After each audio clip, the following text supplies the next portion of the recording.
আমার ছোট্ট মা লক্ষ্মীকে সরস্বতী পুজোতে কিন্তু আমি শাড়ি পরেছি। হ্যাঁ, একটু কষ্ট হয়েছিল শাড়ি পরাতে, তার কারণ ও খুবই ছোট।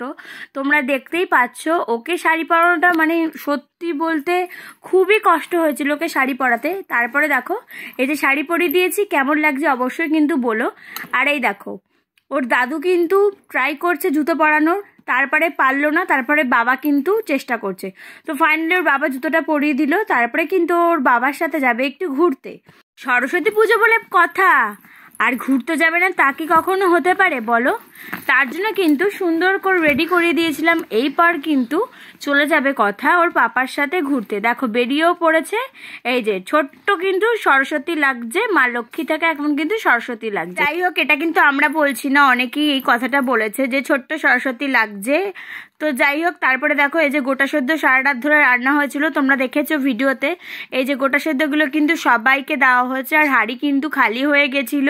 আর এই যে আরও একটা হাঁড়ি কিন্তু দেওয়া হয়ে গেছিল ওই বাড়িতে, সবাইকে কন্টেনারে করে দেওয়া হচ্ছিল, ক্যানে দেওয়া হচ্ছিল, আর আমরা বাটিতে করে দিয়ে এসেছিলাম ফ্ল্যাটের সবাইকে। মাও কিছু দিয়েছিল, আর ওইদিকে বাবা দিদিরা সবাই কিন্তু দিয়েছিল। তো প্রচুর কিন্তু গোটা সেদ্ধ হয়েছিল, তোমরা দেখেছো 4টে হাঁড়ি কিন্তু পুরো কমপ্লিট হয়ে গেছিলো। পুরো পাড়াকে কিন্তু দেওয়া হয়েছিল গোটা সেদ্ধ, মানে এটাই কিন্তু আমাদের প্রসাদ। তো এই যে দেখতেই পাচ্ছ সব গোটা গোটা কিন্তু। আর দেখো এই ভিডিওটা কিন্তু আমি করিনি, ওর পাপা গেছিলো ওকে ঘুরতে নিয়ে, তো সেখানে ভিডিওটা করেছে। ও কিছুতেই দাঁড়িয়ে থাকবে না, ও হাঁটবে না, ও ছুটতে বেড়াবে। ওরা সবাই বল খেলছিল, তো মানে পাড়ার ছেলেগুলো ছোট ছোট বাচ্চাগুলো, আর ও সেখানেই গিয়ে কিন্তু বল খেলবে। আর দেখো শুধু দৌড়ে বেড়াচ্ছে। শাড়ি পরে কি দৌড়ানো যায় তোমরাই বলো তো? এই যে ও কিন্তু একদম থামছে না, আর দিদি কিন্তু এখানে ঠিক করে দিচ্ছে ওকে শাড়িটা। তারপরে আর কি, এত ছোটাছুটি করে তো টায়ার্ড হবেই বলো তো। এই ভিডিওটা তোমরা অনেকেই দেখেছো, অনেকটা ভালোবাসা দিয়েছো, তার জন্য অনেক ধন্যবাদ। এই যে এটা কিন্তু একটা নর্মাল ভিডিওই ছিল, আমি স্লো মোশনটা করেছি।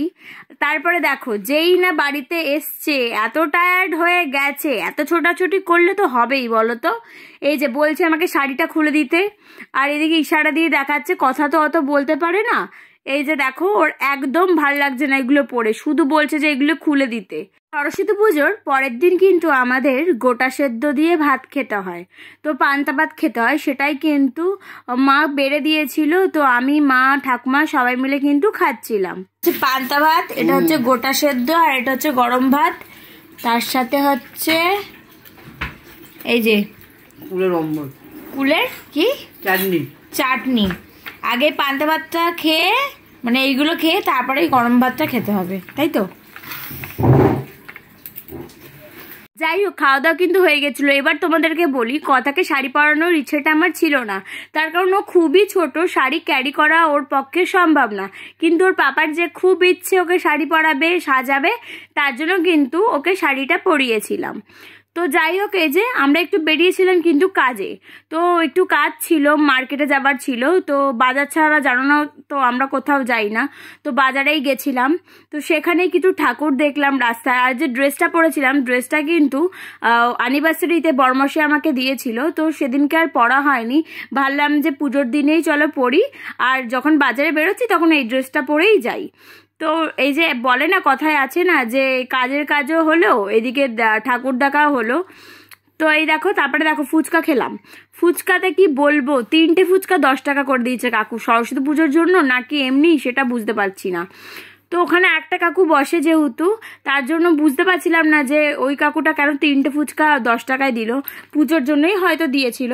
তারপরে আর কি খেয়ে দিয়ে কিন্তু চলে আসলাম। এই যে গ্যাস সিলিন্ডারটা দেখছো, এটা কিন্তু ভাঁড়, তো লক্ষ্মীর ভাঁড়।